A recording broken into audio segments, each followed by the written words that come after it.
ঢাকা থেকে কলকাতা দুই বাংলার জনপ্রিয়তার মুকুট মাথায় নিয়ে ছুটে চলা অভিনেত্রী রাফিয়াত রশিদ মিথিলার জীবনে যেন আজকাল নেমে এসেছে অদৃশ্য এক ছায়া। কাজের পরিধি যেমন বিস্তৃত হয়েছে, ব্যক্তিগত জীবন ততটাই দুর্বিষহ হয়ে উঠেছে। অভিনয়ের ঝলমলে দুনিয়ার সাফল্যের মুকুট অর্জন করলেও মনের ভেতর জমেছে গভীর হতাশা, কারণ তার দ্বিতীয় সংসার নিয়েও শুরু হয়েছে তীব্র গুঞ্জন। শোনা যাচ্ছে বিচ্ছেদের ঘটনা বাঁচতে চলেছে আরও একবার। মিথিলার প্রথম স্বামী ছিলেন জনপ্রিয় সঙ্গীতশিল্পী তাহসান খান। 2006 সালের 3 আগস্ট বিয়ে করেন তারা। সুখী দাম্পত্য জীবনের মাঝেই তাদের ভাঙ্গনের কথা শোনা যায়। বিবাহ বিচ্ছেদ হয় 2017 সালের জুলাই মাসে। এরপর 2019 সালে 6 ডিসেম্বর কলকাতার নির্মাতা সৃজিত মুখার্জিকে বিয়ে করেন মিথিলা।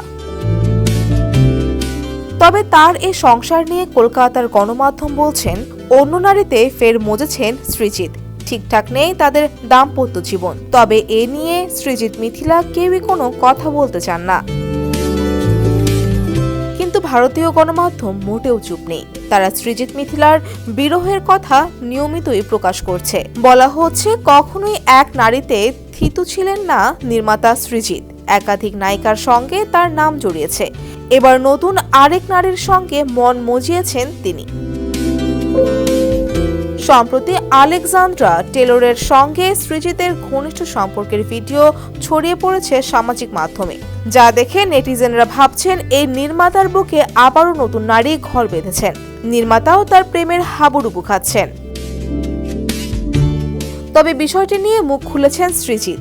প্রেমের সম্পর্কের কথা অস্বীকার করে তিনি বলেন, প্রেম নয়, আলেকজান্দ্রা আমার খুব ভালো বন্ধু। তবে কি এই নারীকে নিয়ে নতুন কোনো সিনেমার কথা ভাবছেন নির্মাতা? উত্তরে তিনি বলেন, অনেক কিছু নিয়েই আলোচনা চলছে আমাদের মধ্যে, তবে ওর জন্য নির্দিষ্ট করে কোনো চরিত্র এখনো ভাবিনি।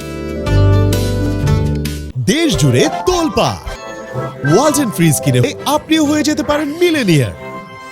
সৃজিত মিথিলার সংসার ভাঙ্গনের গুঞ্জন নতুন নয়। এর আগেও একাধিকবার এমন খবর চাউর হয়েছিল। তবে এবারের ঘটনা অনেকটাই ভিন্ন বলে মনে করছেন নেটিজেনরা। ডেস্ক রিপোর্ট, সমকাল।